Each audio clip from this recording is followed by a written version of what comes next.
ఓం నమో వెంకటేశాయ. కపీంద్రహస్తాంబుజ దివ్య సేవా శుద్ధానురాగాధికమోదమానం పరాత్పరం శ్రీరఘువంశనాథం రామం స్మరామి హనితాంతహృద్యం. వానర రాజైనటువంటి సుగ్రీవునిచే ఎల్లప్పుడూ సేవింపబడువాడు, పరమోత్కృష్టమైనటువంటి ఆనందాన్ని ప్రసాదించువాడు, రఘువంశాధిపతి సర్వోన్నతుడు అయినటువంటి శ్రీరామచంద్రునికి నమస్కరిస్తూ తదభిన్న స్వరూపుడైనటువంటి ఆ శ్రీనివాసుని యొక్క దివ్య అనుగ్రహ విశేషం చేత సమస్త మానవాళికి ధర్మ తత్పరతను సకల కార్యసిద్ధిని చేకూర్చాలన్నటువంటి సంకల్పంతో తిరుమల తిరుపతి దేవస్థానం వారు నిర్వహిస్తున్నటువంటి శ్రీమద్ రామాయణం అయోధ్యాకాండ ప్రవచన పారాయణ కార్యక్రమంలో నేటికి మనం 408వ రోజులోకి ప్రవేశించాం. ఈ కార్యక్రమంలో ముందుగా అన్నమాచార్యుల వారి సంకీర్తన అయినటువంటి షోడశ కళానిధికి షోడశోపచారములు అనేటటువంటి సంకీర్తనను శ్రీమాన్ కర్రా ఉదయ్ భాస్కర్ గారు, అన్నమాచార్య ప్రాజెక్టు కళాకారులు వారి బృందం యొక్క సహకారంతో ఆలపిస్తారు. శ్రవణం చేద్దాం. ఓం నమో వెంకటేశాయ.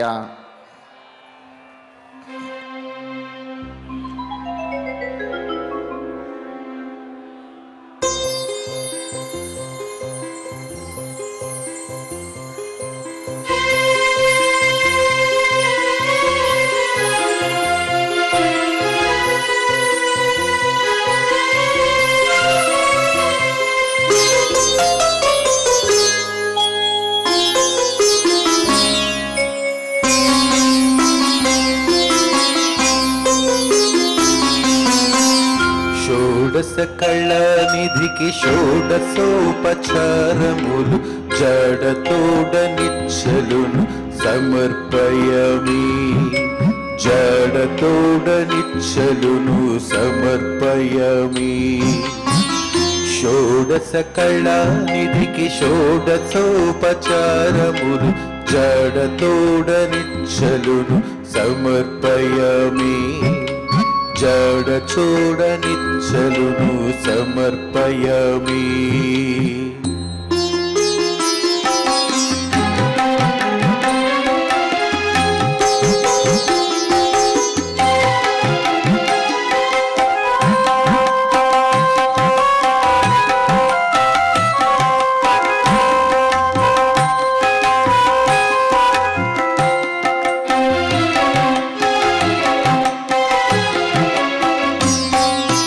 అలరు విశ్వాత్మకునకు ఆవాహనమిదే, అలరు విశ్వాత్మకునకు ఆవాహనమిదే, సర్వనిలయునకు ఆసనము నిమ్మినిదే.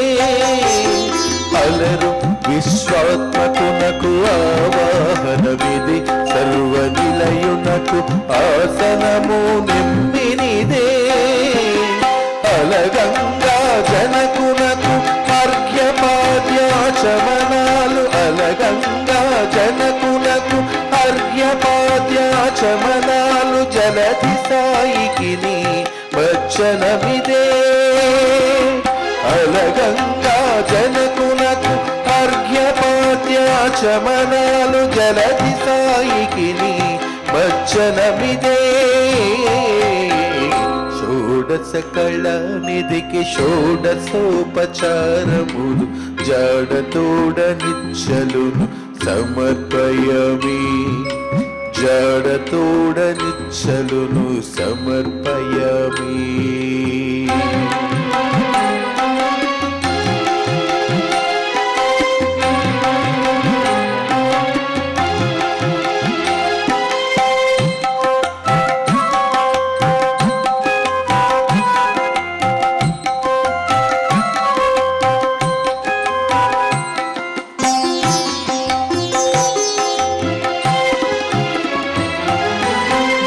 పీతాంబరునకు వస్త్రాలంకారమిది, సరి శ్రీమంతునకు భూషణములివే. వరపీతాంబరునకు వస్త్రాలంకారమిది, సరి శ్రీమంతునకు భూషణములివే. ధరణీధరునకు గంధపు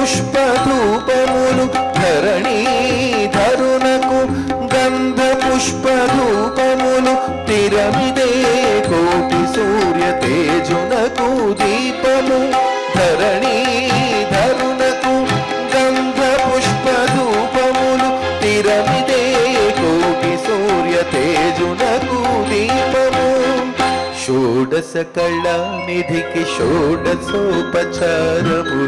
జాడతోడ నిచ్చలును సమర్పయామి, జాడతోడ నిచ్చలును సమర్పయామి.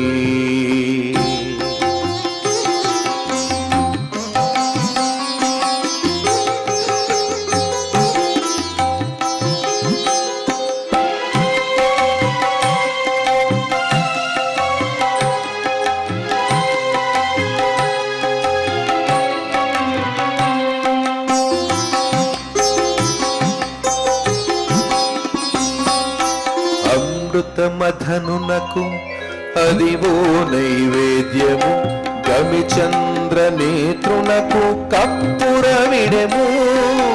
అమృత మధనునకు అదివో నైవేద్యము, గమిచంద్ర నేత్రునకు కప్పుర విడెము. అమరిన శ్రీ వెంకటాద్రి మీది దేవునకు, అమరిన శ్రీ వెంకటాద్రి మీది దేవునకు తమితో ప్రదక్షిణాలు దండములు ఇవిగో. అమరిన శ్రీ వెంకటాద్రి మీది దేవునకు తమితో ప్రదక్షిణాలు దండములు ఇవిగో. షోడశ కళానిధికి షోడశోపచారములు జాడతోడ నిచ్చలును సమర్పయామి, జాడతోడ నిచ్చలును సమర్పయామి. షోడశ కళానిధికి షోడశోపచారములు జాడతోడ నిచ్చలును సమర్పయామి, జాడతోడ నిచ్చలును సమర్పయామి, సమర్పయామి, సమర్పయామి, సమర్పయామి, సమర్పయామి.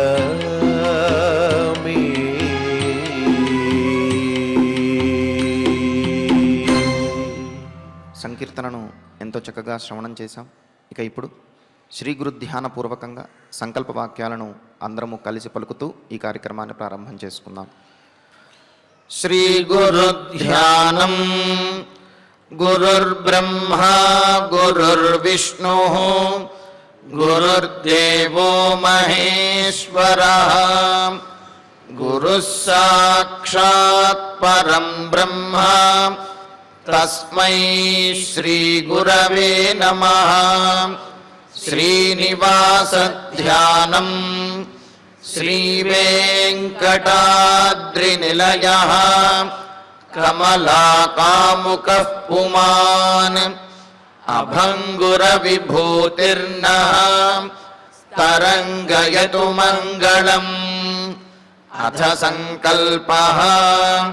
శ్రీమదాదివరాహ క్షేత్రే విరాజమానస్య శ్రీ పద్మావతీ జానే అఖిలాండ కోటి బ్రహ్మాండ నాయకస్య శ్రీరామచంద్ర రూపాంతరస్య భగవతః శ్రీ వెంకటేశ్వర స్వామినః సన్నిధౌ హనుమత్ సీతా లక్ష్మణ భరత శత్రుఘ్న పరివార సమేత శ్రీరామచంద్ర పరబ్రహ్మణః పరిపూర్ణానుగ్రహేణ అస్మిన్ భువనే సమస్తాధివ్యాధీనాం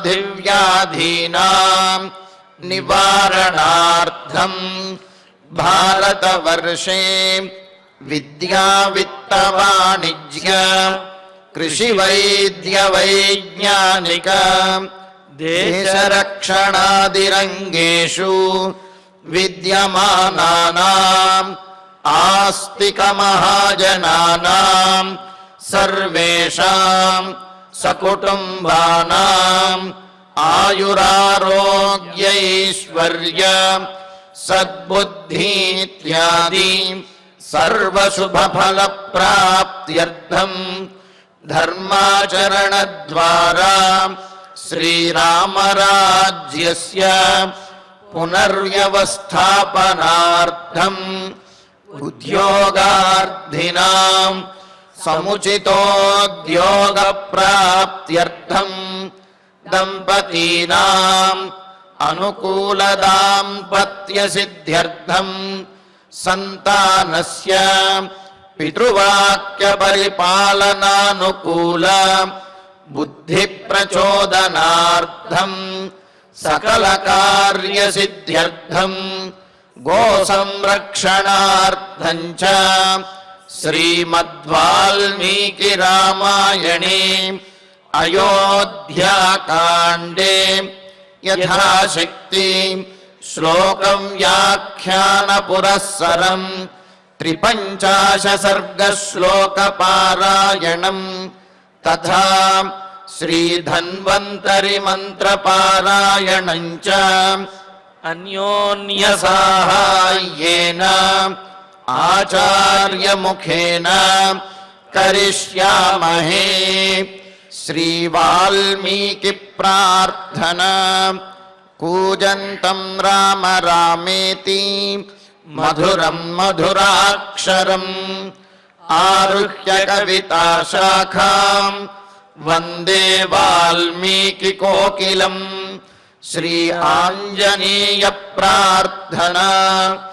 మనోజవం మారుతతుల్యవేగం జితేంద్రియం బుద్ధిమతాం వరిష్టం వాతాత్మజం వానరయూధముఖ్యం శ్రీరామదూతం శిరసా నమామి. శ్రీరామాయణ ప్రార్థన. వాల్మీకి గిరి సంభూత రామసాగరగామిని పునాది భువనం పుణ్య రామాయణ మహానది. శ్రీరామ ప్రార్థన. అయోధ్యాఖ్యేతు గుర్వర్ధే త్యక్త్వా రాజ్యం గిరౌ వసన్ పాదుకే భరతాయాదాత్ స రామః శరణం మమ. శ్రీరామచంద్ర పరబ్రహ్మణే నమః. అథ శ్రీమద్ రామాయణే ఆది కావ్యే అయోధ్యాకాండే 53 సర్గః. శ్రీమన్నారాయణ చరణౌ శరణం ప్రపద్యే. శ్రీమతే నారాయణాయ నమః. శ్రీరామాయ నమః. మన్యే ప్రీతి విశిష్టాస మత్తో లక్ష్మణ శారికా యస్యాస్తశ్రూయతే వాక్యం సుఖపాదమరేర్దశ.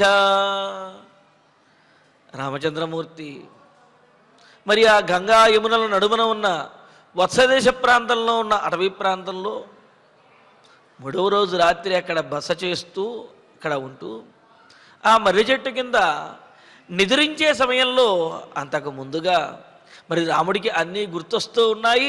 అలాగే లక్ష్మణుని యొక్క దృఢ సంకల్పాన్ని కూడా మరొక్కసారి తెలుసుకుందాం అనుకున్నాడు. అవకాశం కుదిరితే లక్ష్మణుణ్ణి అక్కడ నుంచి అయోధ్య నగరానికి పంపించాలి అని చెప్పి అనుకున్నాడు. అందుకనే అయోధ్య నగరంలో జరగబోయేటటువంటి పరిణామాలను తాను చెబుతూ దశరథ మహారాజు ఏమీ చెయ్యలేనటువంటి స్థితిలో ఉన్నాడు. మరి తనకు తానే ఏమీ చేసుకోలేనటువంటి దశరథుడు మన తల్లులైనటువంటి కౌసల్య సుమిత్రులను కాపాడగలడా? లేడు కదా. కావున నీవు అయోధ్య నగరానికి రేపు ఉదయాన్నే బయలుదేరి లక్ష్మణ నువ్వు అయోధ్య నగరానికి వెళ్ళి మన తల్లులను కాపాడాలి, కౌసల్యాదేవిని భరతునికి జాగ్రత్తగా అప్పచెప్పి ఆమెను రక్షించే విధంగా చూడాలి అని లక్ష్మణస్వామికి చెబుతూ ఇంకా తన గురించి తాను కూడా తానేమీ చెయ్యలేనటువంటి స్థితిలో ఉన్నాను అనే భావనను తెలియజేస్తూ ఉన్నాడు. ఎందుకు అంటే ధర్మానికి కట్టుబడినటువంటి రామచంద్రమూర్తి మరి ఇంకేమీ చేయలేని పరిస్థితిలో ఉన్నాడు. అందుకని ఏమంటున్నాడు ఇక్కడ, ఒక చిన్న గోరువంక చేసినటువంటి పనిని కూడా నేను చేయలేకపోతున్నానే అని తన చిన్నప్పుడు ఆ కౌసల్యాదేవి యొక్క మందిరంలో జరిగిన చిన్న సన్నివేశాన్ని గుర్తు తెచ్చుకుంటూ ఉన్నాడు. పూర్వము ఆ కౌసల్యాదేవి మందిరంలో ఒకానొక రోజున కౌసల్యాదేవి భగవదారాధన చేసి అందుకోసమని చెప్పి అక్కడ పాయసం మొదలైనటువంటి ప్రసాదములన్నీ కూడా భగవంతునికి నివేదన చేయటం కోసం సిద్ధం చేసి ఉంచినది. ఏదో చిన్న పని ఉండి అలా అవతలకు వెళ్ళి వచ్చేలోపు అక్కడికి ఒక మార్జాలము పిల్లి వచ్చి ఆ ప్రసాదములను తాకబోయింది, ఆ పాయసములను. వెంటనే కౌసల్యాదేవి పెంచుకుంటున్నటువంటి 2 చిలుకలు ఉన్నాయి. అంటే చిలుకలు అదేవిధంగా గోరింకలు అక్కడ ఉన్నాయి. అవి మాట్లాడగలిగినటువంటి చిలుకలు, గోరింకలు. అందులో ఒక గోరింక దగ్గరగా ఉన్నటువంటి ఆ భగవంతునికి దగ్గరగా ఉన్నటువంటి చిలుకను ఉద్దేశించి, చిలుక అదుగో మన శత్రువు ఆ పాయసాన్ని తాకుతున్నాడు, కావున ఆ శత్రువు యొక్క కాలుని కొరుకు అని చెప్పి గోరింక చిలుకతో చెప్పిందిట. ఇంతలో కౌసల్యాదేవి అక్కడికి వచ్చింది. వచ్చి ఈ మాట విన్నది. విని తన కోసము అని చెప్పి తాను అడుగకపోయినా సరే తాను చేస్తున్నటువంటి భగవదారాధన ఏమాత్రమో భంగపడకూడదు అని చెప్పి, ఆ ప్రసాదములు ఈ మార్జాలం మొదలైనటువంటివి ముట్టుకోకూడదు అని చెప్పి, తన పూజ సఫలమవ్వాలి అని చెప్పి ఈ గోరువంక చిలుక ప్రయత్నిస్తున్నాయి. ముఖ్యంగా గోరువంక ఈ విధంగా మన శత్రువైనటువంటి ఆ పిల్లి కాలుని కొరుకు అని చెప్పి అన్నది. మన శత్రువు అని అంటే ప్రత్యేకంగా ఆ పిల్లికి గోరువంకకి శత్రుత్వం ఏమీ లేదు. అయినప్పటికీ కూడా కౌసల్య తమ యజమానురాలు, తమను పెంచి పోషించినటువంటిది కౌసల్యాదేవి. మరి అటువంటి కౌసల్యాదేవి కార్యానికి భంగాన్ని కలిగించే వారు ఎవరైనా సరే తమకు శత్రువులే అని భావిస్తున్నాయి ఆ పక్షులు. అందుకని ఏమంటున్నాయి, మన శత్రువైనటువంటి ఆ పిల్లి యొక్క కాలుని కొరకమని చెప్పి గోరువంక అంటున్నది. అంటే తన మీద కౌసల్యాదేవి చూడండి, తాను పెంచి పోషించినటువంటి ఆ చిలుక గోరంకలు తన మీద ఇంతటి ప్రేమ చూపిస్తూ తన పూజ సఫలమవ్వాలి అని చెప్పి ఇలా ధైర్యం చేసి ముందుకు వస్తున్నాయి అని. ఎందుకు అంటే పిల్లి దగ్గరికి వెళ్ళి ఆ చిలుక ఏం చెయ్యగలదు, ఏమీ చెయ్యలేదు. అయినప్పటికీ కూడా తమ ప్రయత్నాన్ని మానకుండా తమ యజమానురాలికి, తమను పెంచి పోషించినటువంటి వారికి సానుకూలం చేయాలని, ఆమెకు ఉపకారం చేయాలి అని చెప్పి ఆ గోరువంక చిలుక ప్రయత్నిస్తూ ఉన్నాయి. అంటే తాము అశక్తులమైనప్పటికీ కూడా పిల్లిని చూస్తే ఆ పక్షులు పారిపోయే పరిస్థితిలో ఉంటాయి. ఆ విధంగా తాము ఎవరిని చూస్తే భయపడతామో అటువంటి వారినైనా సరే ఎదుర్కోవడానికి సిద్ధపడుతున్నాయి ఈ చిలుక గోరింక కౌసల్యాదేవి కోసమని. మరి ఇక్కడ రామచంద్రమూర్తి అంటున్నాడు, నా తల్లి కౌసల్యాదేవి ఆ చిలుక గోరింకను వాటిని పెంచింది, నన్ను పెంచింది. కానీ అశక్తమైనటువంటివి, శక్తి లేనటువంటి ఆ చిలుక గోరింక కూడా నా తల్లి అయిన కౌసల్య కోసం అని చెప్పి తాము ఎవరినైతే చూసి భయపడతామో అటువంటి పిల్లిని దండించడానికి కూడా సిద్ధపడిపోయాయి. కానీ నేను నా తల్లి అయినటువంటి కౌసల్యాదేవిని ఇబ్బంది పెడుతున్నటువంటి కైకేయిని కనీసం ఒక్క మాట కూడా అనలేనటువంటి అసమర్థుడనైపోయాను. శక్తి లేనటువంటి పక్షులే కౌసల్యాదేవికి మేలు చేయటం కోసం ఒక మాట అనగలిగాయి, అవి సిద్ధపడ్డాయి. సమర్థుడును అని అందరూ భావిస్తున్నటువంటి నేను మాత్రము కౌసల్యాదేవికి అనుకూలంగా ఒక్క మాట కూడా కనీసం నేను మాట్లాడలేకపోయాను. అంటే నాకంటే ఆ పక్షులే గొప్పవి అని రాముడు తన భావాన్ని లక్ష్మణస్వామితో చెబుతూ మరి పూర్వం జరిగినటువంటి ఆ సన్నివేశాన్ని గుర్తు తెచ్చుకుంటున్నాడు. లక్ష్మణ, సా పూర్వం మనిద్దరికీ తెలిసినటువంటిదే చిన్న వృత్తాంతం. శారిక మన తల్లి చేత పోషించబడినటువంటి ఆ గోరువంక మత్తః ప్రీతి విశిష్టా మన్యే, నాకంటే కూడా ఆ గోరువంకకే అమ్మ మీద ఎక్కువ ప్రేమ ఉన్నది అని చెప్పి నాకు అనిపిస్తున్నది. నాకంటే కూడా ఆ గోరువంకే అమ్మ కోసం ఏదైనా చెయ్యటానికి సిద్ధపడుతుంది అని అనిపిస్తున్నది. ఎందుకంటే యస్యాహ ఆ గోరువంక యొక్క సుఖ అరేపాదం దశ. గోరువంక అన్నమాట ఏమిటి? సుఖ, ఓ చిలుక, అరేపాదం దశ, అదిగో మన శత్రువు ఆ పిల్లి అక్కడికి వెళుతున్నది, దాని కాలు కొరుకు అని అన్నది. ఈ మాటను కౌసల్యాదేవి విన్నది. గోరువంక ఈ విధంగా చిలుకతో అంటున్నటువంటి మాటను కౌసల్యాదేవి విని, ఇది యత్ వాక్యం అంబయా శ్రూయతే, ఏ మాట అయితే అమ్మకు వినపడిందో ఈ మాట వలననే అమ్మ ఎంతో ఆనందించింది. నేను పెంచి పోషించినటువంటి ఈ పక్షి నా మీద ఎంత ప్రేమ చూపిస్తున్నది, నా కోసమని చెప్పి ఎవరిని చూసి భయపడుతుందో వారిని ఎదుర్కోవడానికి కూడా సిద్ధపడిందే అని తాను ఆ పక్షులను పెంచి పోషించడం అనేది సార్థకమైనటువంటి పని, సప్రయోజనమైనటువంటి పని అని చెప్పి కౌసల్యాదేవి ఆనందించింది. మరి నన్ను పెంచి పోషించడం అనేది నిష్ప్రయోజనమైనటువంటి పనిగా మరి ఇప్పుడు నాకు తోస్తున్నది అని రామచంద్రమూర్తి లక్ష్మణుడితో అంటూ ఉన్నాడు. అంటే ఇక్కడ గోరువంక వలె, గోరువంకకు శత్రువులను నివారించేటటువంటి శక్తి లేకపోయినా అది మాట మాట్లాడింది, ప్రయత్నించింది. నాకు శత్రువులను నివారించగలిగిన శక్తి ఉన్నప్పటికీ కూడా నేను కనీసం ప్రయత్నించలేదు, కనీసం ఒక మాట కూడా కైకేయికి కానీ దశరథ మహారాజుకి కానీ ఒక్క మాట కూడా ఎదురు చెప్పలేదు అని అన్నారు. ఇందులో కూడా మరో విశేషం ఏమిటి అంటే ఇక్కడ భక్తుడు భగవంతుణ్ణి వేడుకునేటువంటి విశేషం కూడా ఇక్కడ మనకు తెలియజేస్తున్నాడు. అంటే గోరువంక చిలుక భగవంతుడు అయితే మరి ఈ గోరువంక ఆచార్యునితోటి సమానము అని అంటున్నారు. ఎందుకు అంటే ఆచార్యుడు ఏ విధంగా అయితే తనను ఆశ్రయించినటువంటి వారి కోసమని భగవంతుణ్ణి ప్రార్థిస్తాడో అలాగే ఇక్కడ గోరువంక తనను పోషించినటువంటి కౌసల్యదేవి కోసమని చెప్పి ఆ చిలుకకు చెబుతూ ఉన్నది. ఇక్కడ కూడా చెబుతారు విశేషం, సుఖ ఓ చిలుక అరే పాదం దశ అని. అంటే ఆ సందర్భానికి అయితే ఆ పిల్లి యొక్క కాలు కొరుకు అని అర్థం, కానీ సామాన్యంగా విశేషార్థంగా చెప్పుకున్నట్లయితే అరే హే మాలో ఉన్నటువంటి ఈ అరిషడ్వర్గంలో శత్రువులు ఏవైతే ఉన్నాయో ఆ శత్రువులను సమూలంగా, అంటే పాదము కనుక కొరికినట్లయితే పడిపోతాయి కదా అన్నీ, అలాగా మాలో ఉన్నటువంటి శత్రువులన్నింటినీ కూడా పోగొట్టు, అలాగే మమ్మల్ని ఆశ్రయించినటువంటి వారెవరైతే ఉన్నారో వారిలో ఉన్న శత్రువులందరినీ కూడా పోగొట్టు అని ఆచార్యుడు ఏ విధంగా అయితే భగవంతుణ్ణి ప్రార్థిస్తాడో ఆ విధంగా ఇక్కడ గోరువంక చిలుకతో చెప్పినది అని చెప్పి అంటున్నాడు. అంటే ఇక్కడ గోరువంక ఆచార్యుడు, చిలుక భగవంతుడు, మరి భక్తురాలు ఎవరు అంటే కౌసల్యాదేవిగా ఇలాగ భావించి కూడా మనకు సంప్రదాయంలో తెలియజేస్తున్నారు. ఇంతేకాదు మరో విశేషం ఏమిటి అంటే చిలుక గోరువంక ఇంతకుముందు అనుకున్నాం కదా, గోరువంక ఆచార్యుడు, చిలుక భగవంతుడు అని చెప్పి ఇక్కడ వీరిరువురులో రాముడు లక్ష్మణుడు కూడా మనకు కనిపిస్తూ ఉన్నారు. ఎలాగా అంటే చిలుక మాట్లాడలేదు, గోరువంక మాట్లాడింది.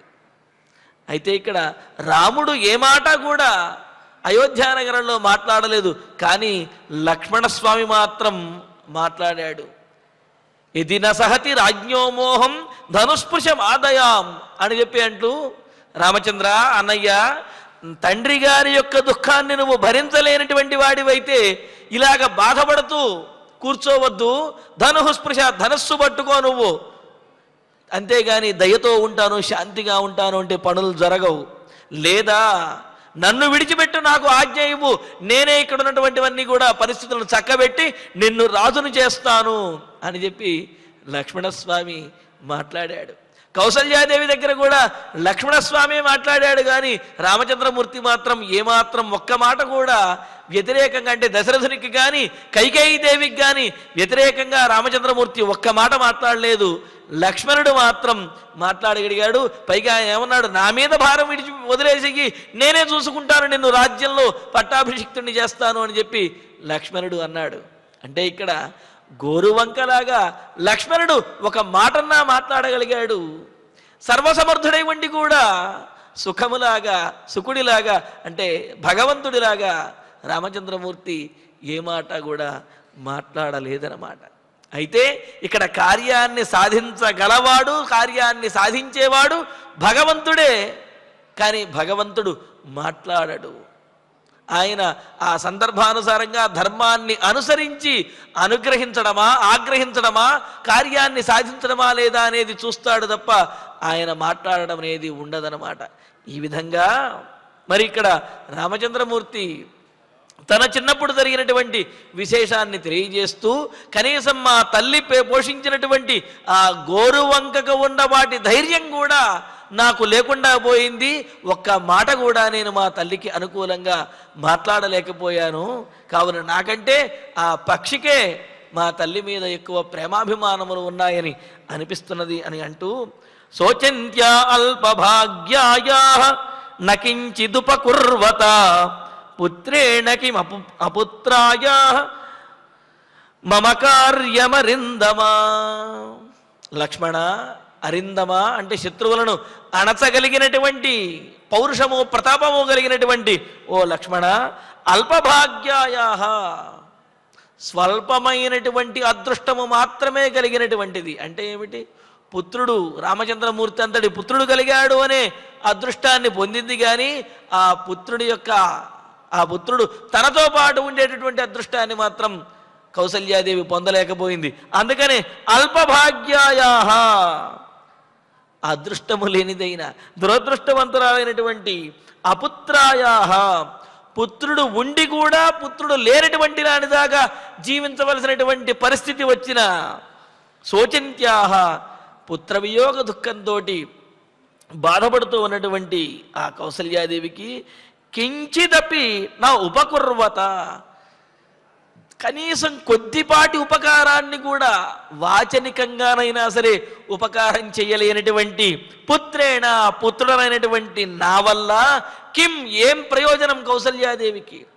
కనీసం కార్యరూపంలో ఏమైనా సాధించి పెట్టి ఆ తల్లికి ఆనందాన్ని కలుగజేయాలి, లేదా కనీసం వాగ్రూపంలోనైనా సరే ఆమె భావాలకు అనుగుణంగా మాట్లాడుతూ ఆమెను ఓదార్చాలి. కనీసం ఆ విధంగా కూడా నేను ఒక మాట కూడా ఆమెకు అనుకూలంగా, ఆమె భావాలకు అనుగుణంగా ఒక్క మాట కూడా నేను మాట్లాడలేదు. ఇలాగా పుత్రుడు ఉండి కూడా పుత్రుడు లేనిదానిలాగా జీవించవలసి వస్తుంది నా కౌసల్యాదేవి.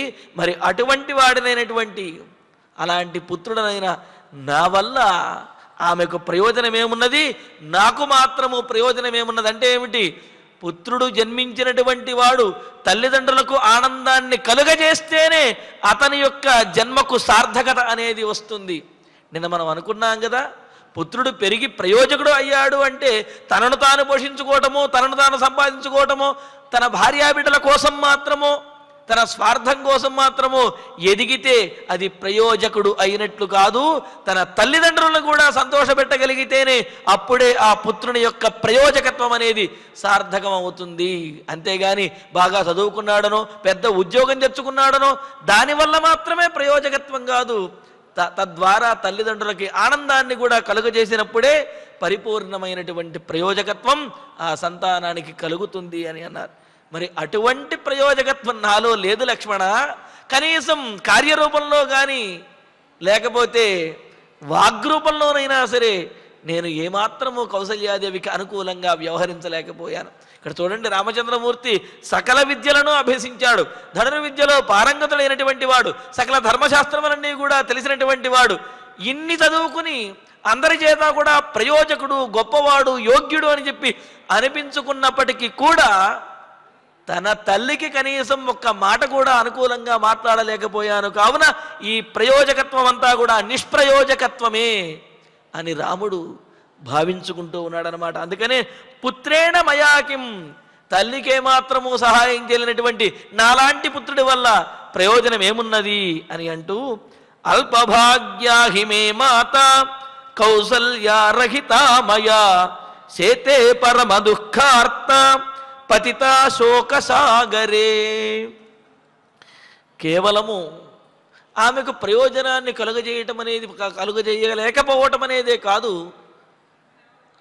అది కాకుండా ఆమెకి దుఃఖాన్ని వేరే కలుగజేశాను. సరే, ప్రయోజనం లేకపోయినప్పటికీ వాడి పనేదో వాడు చేసుకుంటూ వెళ్ళిపోతున్నాడు, వాడి వల్ల మాకేం ప్రయోజనం లేదు అని చెప్పి తల్లిదండ్రులు జీవించవచ్చును. కానీ ఎవరి మీద అయితే ఆశలు పెట్టుకుని, ఎవరి మీద ప్రాణాలు పెట్టుకుని తమ జీవితాన్ని అర్చించి ఎదిగే విధంగా వారిని పెంచి పోషించి పెద్దవారిని చేశారో, ప్రయోజకుడిని చేశారో, వాడి వల్ల ప్రయోజనము లేకపోగా వాడి వల్లే కనుక దుఃఖం కలిగినట్లయితే మరి తల్లిదండ్రుల యొక్క శోకానికి అంతం అనేది ఉంటుందా? అందుకనే అంటున్నాడు అల్పభాగ్య దురదృష్టవంతురాలు, అల్పమైనటువంటి అదృష్టం మాత్రమే కలిగినటువంటిదైనా మే మాతా, నా తల్లి కౌసల్య మయారహిత, నేను లేకపోవటం వల్ల, నా వియోగము వల్ల పరమ దుఃఖార్త, భరించలేనంత దుఃఖాన్ని పొందింది. అంటే ఏమిటి? ఆమెకు నేను ఇచ్చింది దుఃఖమే, ప్రయోజనాన్ని కలుగజేయకపోగా ఆమెకి నేను దుఃఖాన్ని పంచాను. ఆమె అటువంటి ఆమె శోకసాగరే పతిత, శోకసాగరంలో పడిపోయింది. శోకసాగరంలో నేను పడేశాను ఆమెను. చేతే ఎలా పడి చేతే పడుకుని ఉంటుంది. అలాగంటే ఏమిటి? సహజంగా హంసతూలికా తల్పం మీద పడుకుని సుఖముగా నిద్రించవలసినటువంటి ఆ కౌసల్యాదేవి శోకసాగరంలో పడి విలవిలలాడుతూ అలా పడుకొని ఉంటుంది. దీనికి కారణం నేనే అయ్యాను. కావున ఇటువంటి నా వంటి పుత్రుని వల్ల ఆమెకు ప్రయోజనం ఏమున్నది అని చెప్పి రాముడు తనను తానే ఈ విధంగా అనుకుంటూ, ఏకోహ్యహమయోధ్యాంచ పృథివీంచాపి లక్ష్మణ తరేయమిషుభిః క్రుద్ధః నను వీర్యమకారణం. వెంటనే అనవచ్చు, అన్ని విద్యలలోనూ ఆరితేరినటువంటి వాడు, ధనుర్విద్యా పారంగతుడు, ధర్మం తెలిసినటువంటి వాడు, ఇంత సమర్థుడమైనటువంటి నీవు మరి మీ తల్లికి ఇంత కష్టం కలుగుతూ ఉంటే ఏం చేస్తున్నావయ్యా? ఆ చేతిలో ఉన్న ధనస్సు ఏం చేసుకోవటం కోసం అని అడగచ్చు కదా. అందుకనే దానికి సమాధానం రాముడే చెబుతున్నాడు.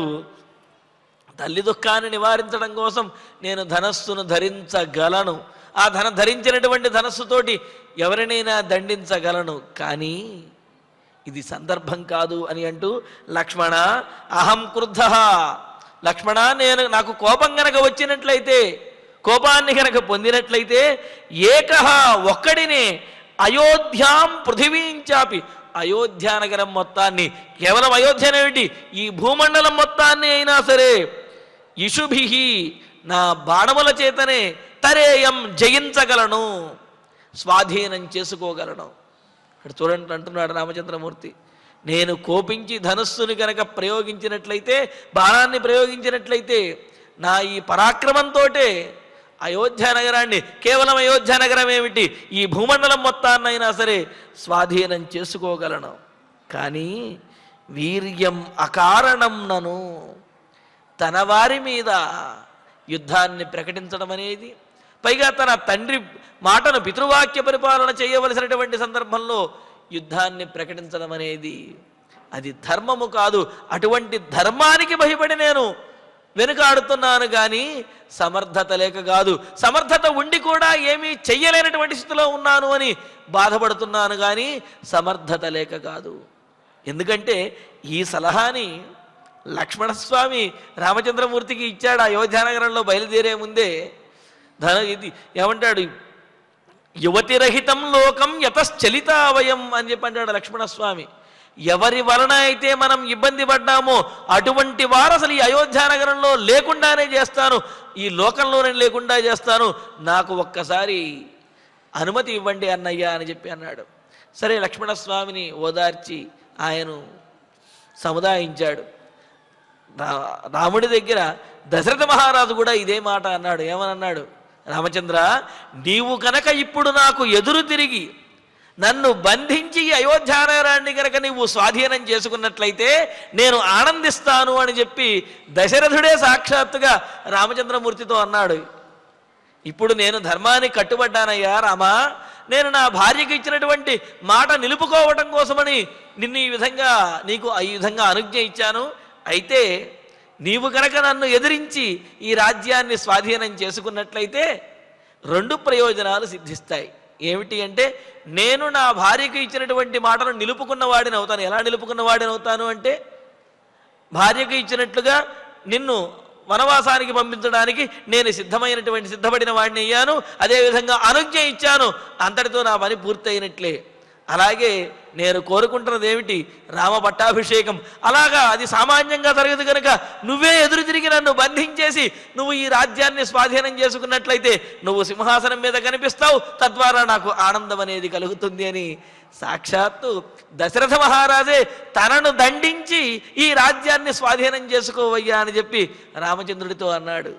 అప్పుడు రాముడు అంటాడు, తండ్రి మీరు ఏ విధంగా అయితే ధర్మానికి కట్టుబడి భార్యకు ఇచ్చినటువంటి మాట కోసం ప్రాణప్రదమైనటువంటి నన్ను కూడా అంటే రాముణ్ణి కూడా వనవాసానికి పంపడానికి ఏ విధంగా సిద్ధపడ్డారో, మరి అదే ధర్మానికి కట్టుబడి మీ మాటను పాటించి నేను వనానికి వెళ్ళాలి కానీ మీ మాటకు ఎదురు తిరిగి మిమ్మల్ని బంధించటం ఏమాత్రం ధర్మం అవుతుంది?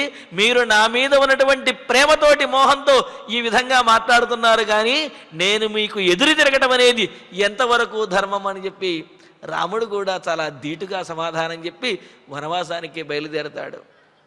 అందుకనే ఇక్కడ రాముడు అంటున్నాడు, సమర్థత ఉన్నప్పటికీ కూడా తన ఆత్మీయుల విషయంలో ధర్మాన్ని పాటించే విషయంలోనూ కూడా చాలా సంయమనంగా ఉండాలి, ఓర్పుగా ఉండాలి తప్ప సమర్థత ఉంది కదా అని చెప్పి ఎలా పడితే ఎక్కడ పడితే అక్కడ ఆ సమర్థతను ప్రదర్శించినట్లయితే అది అహంకారం అవుతుంది, అది మదం అవుతుంది.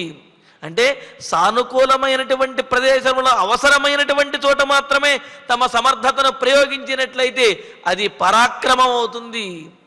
అనవసరమైనటువంటి చోట కూడా అడవిలో కనుక దున్నపోతులు ఏ విధంగా అయితే చెట్లను అదే విధంగా ఎత్తుగా ఉన్నటువంటి మట్టి గుట్టలను కూడా తమ కొమ్ములతో పొడుస్తూ ఉంటాయి, దానివల్ల వాటి తేట తీరుతుంది తప్ప ప్రయోజనం అనేది ఉండదంటే ఏమిటి? తమలో ఉన్నటువంటి పరాక్రమాన్ని ఆపుకోలేక ఆ శక్తిని నిలుపుకోలేక ఈ విధంగా ఎక్కడ పడితే ఎక్కడ ఆ సమర్థతను ప్రదర్శించడం అది మదమవుతుంది. అందుకనే ఇక్కడ రామచంద్రుడు అందరికీ అంటే తాను పాటిస్తూ మనందరికీ కూడా బోధిస్తూ ఉన్నాడు. సమర్థత ఉండటం ఒక్కటే గొప్ప కాదు, ఆ సమర్థతను సరైనటువంటి ప్రదేశంలో ప్రదర్శించడము, అవసరమైనటువంటి చోట మాత్రమే ఆ సమర్థతను ప్రదర్శించడము, అనవసరమైనటువంటి చోట అక్కడ ఓర్పును వహించడం అనేది గొప్పవారి యొక్క మహాత్ముల యొక్క లక్షణము, ధీరోదాత్తుల యొక్క లక్షణం అనే విషయాన్ని తెలియజేస్తున్నాడు. అందుకే ఏమంటున్నాడు, లక్ష్మణ నేను ఒక్కడినే నిలబడి అయోధ్య నగరాన్ని ఈ లోకాన్ని కూడా నా బాణ పరంపరలతోటే పరాక్రమంతో స్వాధీనం చేసుకోగలను, కానీ తండ్రిని ఎదిరించడం, తండ్రి మాటకు ఎదురు చెప్పడం అనేది ధర్మము కాదు, అందుకనే నేను ఆగుతున్నాను అన్నాడు. అందుకనే కదా తాతే ధనుర్నమగి సత్యమవేక్షమాణే ముంచాని మాతరిశరం స్వధనం హరంత్యా దోషేషు బాహ్యమనుజం భరతం హనాని కిం రోషణాయ రుచిరం త్రిషు పాతకేషు. లక్ష్మణుడితో అంటాడు కదా రామచంద్రమూర్తి ఏమని, లక్ష్మణ నువ్వు యుద్ధం చెయ్యి ధనుస్పృశం ఆదయామంటూ ధనస్సు పట్టుకో అని చెప్పి అంటున్నావు కదా, సరే నేను ధనస్సు పట్టుకుంటాను. ఈ ధనస్సుని ఎవరి మీద ప్రయోగించాలి? తండ్రి అయినటువంటి దశరథ మహారాజు మీద ప్రయోగించమంటావా? ఎందుకని? తండ్రి కూడా తన ప్రతిజ్ఞను సత్యం చేసుకోవటం కోసమని ప్రయత్నిస్తూ ఉన్నాడు. అటువంటి తన ప్రతిజ్ఞను నెరవేర్చుకోవటం కోసం ప్రయత్నించే తండ్రి మీద బాణాన్ని ప్రయోగించమంటావా? ముంచాని మాతరిశరం స్వధనం హరంత్యాం, తనకు తన భర్త ఇచ్చినటువంటి వరములకు ఫలంగా వరములకు ప్రతిగా రాజ్యాన్ని కోరుకున్నటువంటిదైన తల్లిని కైకేయీదేవిని వధించమంటావా? కైకేయీదేవి ఊరికిని ఏమి ఈ రాజ్యాన్ని అడగలేదు కదా, తనకు దశరథ మహారాజు తన భర్త ఇచ్చినటువంటి వరరూపంగా అడిగింది కావున తన వరములను తాను అడిగినటువంటి కైకేయీదేవి మీద బాణప్రయోగం చేయమంటావా? లేదా వీటికి పరోక్ష కారణభూతుడైనటువంటి భరతుడు ఉన్నాడు కదా, ఇవేమీ తెలియనటువంటి వాడు, దోషేషు బాహ్యమనుజం, ఈ ఘటనలు ఈ దోషములేమీ తెలియనటువంటి భరతుడు ఉన్నాడు కదా, ఆ భరతుడు మీద ఏమైనా బాణప్రయోగం చేయమంటావా? నీ కోపం చల్లారటానికి ఈ 3 పాతకాలలో 3 పాపాల్లో ఏ పాపం చేయమంటావో చెప్పు, నేను అది చేసేస్తాను అని చెప్పి రామచంద్రమూర్తి అంటాడు. అంటే ఇక్కడ ధనుస్సును ధరించిన, కోపపడ్డ, పరాక్రమాన్ని ప్రయోగించిన ఎవరి మీద ప్రయోగించాలి? తన తండ్రి మీద ప్రయోగించాలి, లేకపోతే తనకు ఇచ్చినటువంటి వరాలని తాను కోరుకున్నటువంటి కైకేయి మీద ప్రయోగించాలి, లేదా ఇవేమీ తెలియనటువంటి వాడు పరోక్షంగా కారణభూతుడైనటువంటి ఆ భరతుడి మీద, ధర్మాత్ముడైనటువంటి భరతుణ్ణి దండించాలి. ఇదేది కూడా ధర్మం కాదు కదా. అందుకనే రాముడు అంటున్నాడు, నేను ధనస్సు ధరించి బాణప్రయోగం చేయడానికి సిద్ధపడితే అన్నింటినీ స్వాధీనపరుచుకోగలను, కానీ వీర్యం అకారణం నను ఈ సందర్భంలో ఎవరి మీద కూడా పరాక్రమం చూపించడానికి వీలు లేదు, ఇది పరాక్రమాన్ని చూపించే సందర్భము కాదు అని చెప్పి రాముడు లక్ష్మణునితోటి అంటున్నాడు అని. అధర్మ భయభీతశ్చ పరలోకస్య చానఘ తేన లక్ష్మణనాద్యాహం ఆత్మానమభిషేచయే. నేను పట్టాభిషేకం చేసుకోకుండా వచ్చేశాను అంటే దానికి కారణం అసమర్థుడనయ్యో, లేకపోతే చేతకాకో కాదు లక్ష్మణ.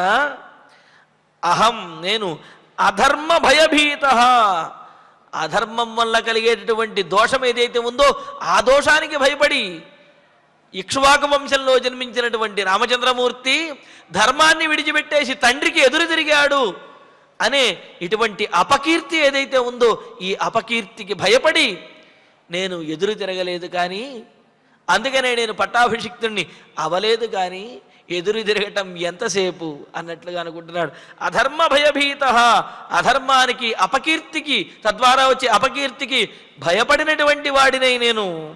అలాగే పరలోకస్య నాశాత్, ఈ అధర్మం చేయటం వల్ల కేవలము ఇక్కడ అపకీర్తిని పొందడమే కాదు, పరలోకంలో కూడా సద్గతులు కలగవు, దుర్గతులు కలుగుతాయి.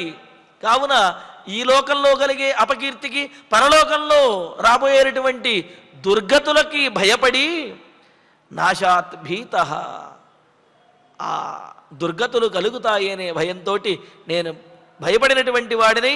అహమద్య ఆత్మానం నా అభిషేచయే, అందుకనే నేను పట్టాభిషేకం చేసుకోదలుచుకోలేదు, పట్టాభిషిక్తుణ్ణి కాదలుచుకోలేదు. ఎందుకని? అధర్మము నేను కనుక ఎదురు తిరిగినట్లయితే అది అధర్మమే అవుతుంది. అలాగే ఇక్కడ అపకీర్తి నాకు మాత్రమే కాదు, నా వంశమంతటికీ కూడా అపకీర్తిని తెచ్చిపెట్టిన వాడిని అవుతాను. అంతేకాదు నేను దుర్గతుల పాలవ్వలసి వస్తుంది పరలోకంలో కూడా. కావున ఇహపరములను ఆలోచించి ధర్మాన్ని మాత్రమే అనుష్ఠించాలి, అనుసరించాలి అనే ఆలోచనతోటే నేను పట్టాభిషేకాన్ని విడిచిపెట్టేసి ఇలా వనవాసానికి వచ్చేశాను లక్ష్మణ అని చెప్పి అంటూ, ఏతదన్యచ్చ కరుణం విలప్య విజనే వనే అశ్రుపూర్ణ ముఖో రామ నిశితూర్ణముపాగమత్. ఇలాగ రామచంద్రమూర్తి తన మనసులో ఉన్నటువంటి భావాలని, తనకు గుర్తొచ్చినటువంటి భావాలని, అదేవిధంగా తన తల్లి దగ్గర తాను వ్యవహరించినటువంటి తీరుని, అలాగే తల్లి దగ్గర ఆమె పెంచుకున్నటువంటి పక్షులు కూడా ఆమెకు అనుకూలంగా ఉంటే తాను మాత్రం ఉండలేకపోయాను అనే తన అసమర్థతను, సమర్థుడైనా సరే అసమర్థుడిలాగా ఏమీ చేయలేని పరిస్థితిలో ఉన్నటువంటి తన స్థితిని కూడా, ఇంకా ఇతరములైనటువంటి తన తండ్రి మీద ఉన్నటువంటి ప్రేమను, వీటినన్నింటినీ కూడా,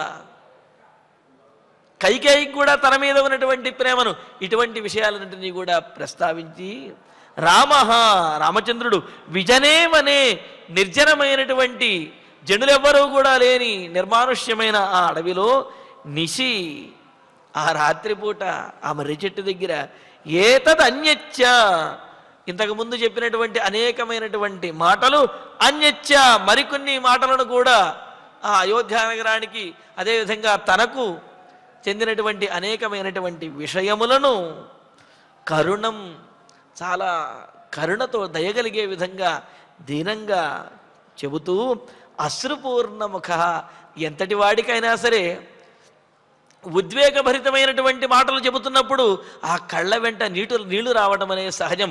ఎంత ఆపుకున్నప్పటికీ, ఎంత ధీరోదాత్తుడైనప్పటికీ కూడా కన్నులు మాత్రము ఆగవు. ఆ విధంగా కళ్ళ వెంట నీళ్లు వచ్చేస్తాయి కదా. అందుకనే ఇక్కడ రాముడు కూడా తన తల్లిని, తన తండ్రిని, వారిని తలుచుకుని వారికి కలగబోయే కష్టములను తలుచుకునేటప్పటికీ అశ్రుపూర్ణముఖ, కన్నీళ్లు నిండినటువంటి ముఖముతోటి తూర్ణం ఉపావిశతు, తూర్ణం అంటే వెంటనే కూర్చుండిపోయాడు. అలాగే తూర్ణం అంటే మౌనంగా అలా ఉండిపడతాను, చెప్పదలిచినవన్నీ చెప్పేశాడు. చెప్పిన తర్వాత ఇంకా మాట్లాడలేకపోతున్నాడు, కళ్ళ వెంట నీరు, ఆ విధంగా ఆయన అక్కడ కూర్చుండిపోయాడు అన్నమాట.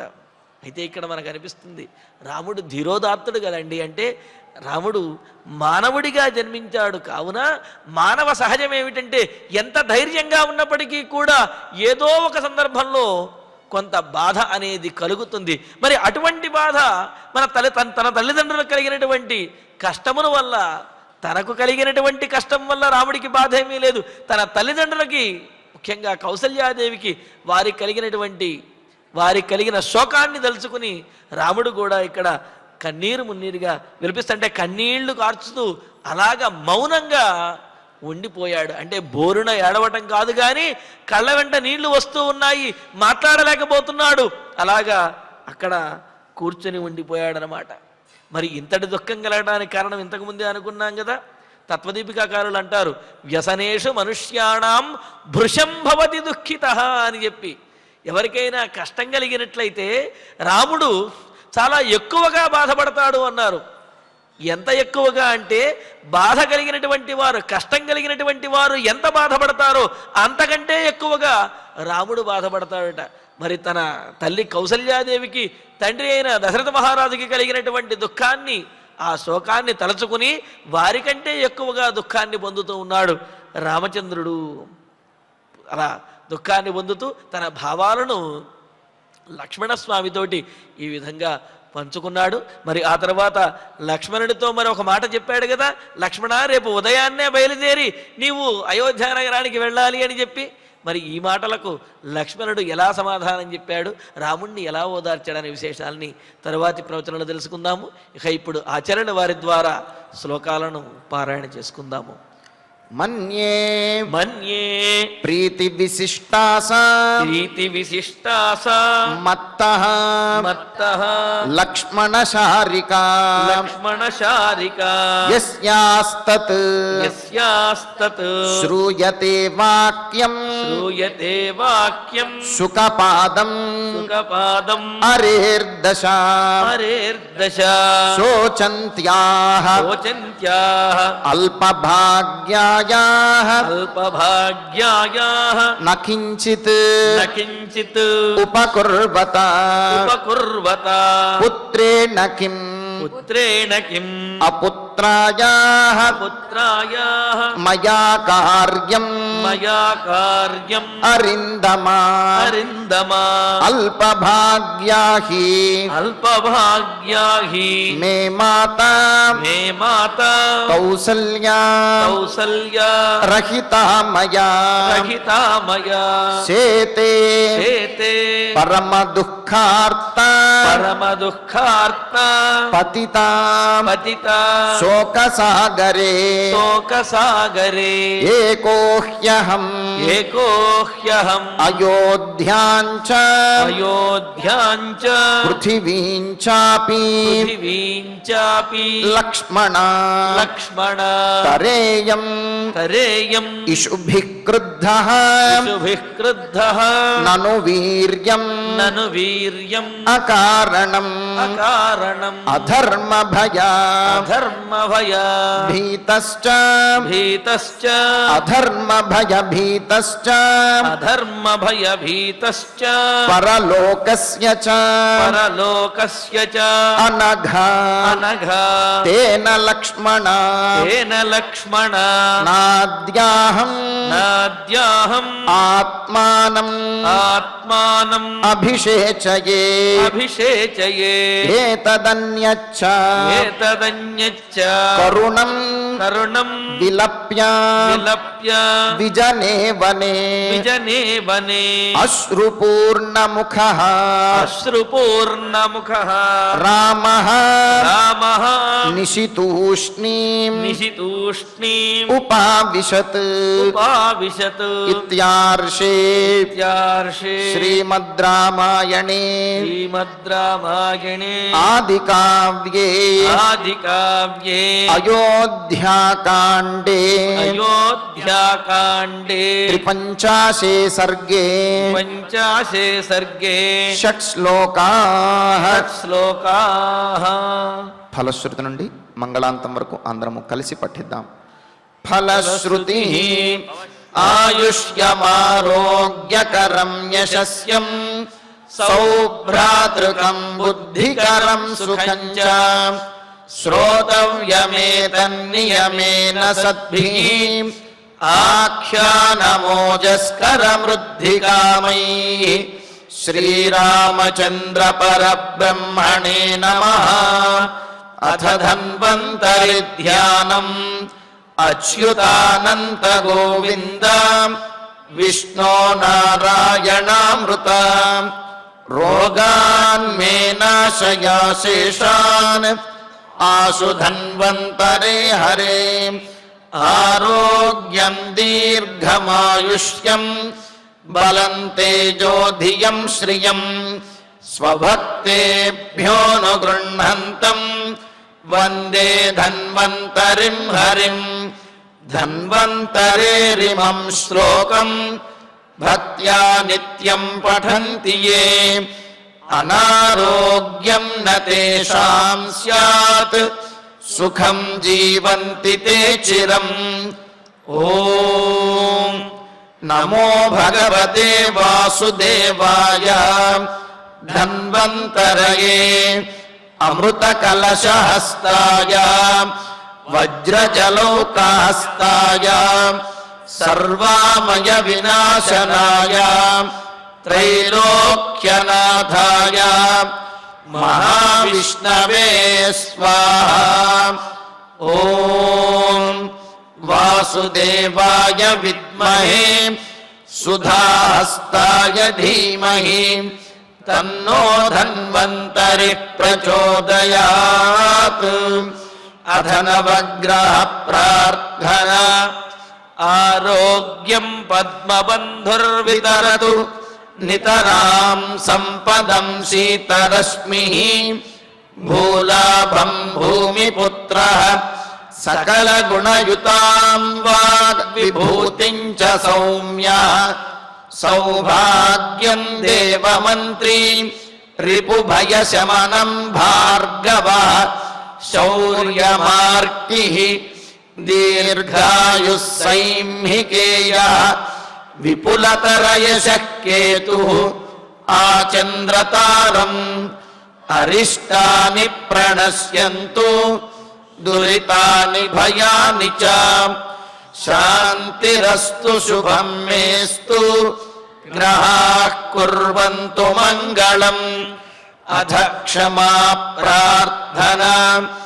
యదక్షరపదభ్రష్టం మాత్రాహీనం చ యద్భవేత్ తత్సర్వం క్షమ్యతాం దేవ నారాయణ నమోऽస్తు. అథ భగవత్సమర్పణం. కాయేన వాచా మనసేంద్రియైర్వా బుద్ధ్యాత్మనా వా ప్రకృతే స్వభావాత్ కరోమి యద్యత్ సకలం పరస్మై నారాయణాయేతి సమర్పయామి. అధ మంగళం శ్రియః కాంతాయ కళ్యాణ నిధయే నిధయేర్ధినాం శ్రీవేంకట నివాసాయ శ్రీనివాసాయ మంగళం.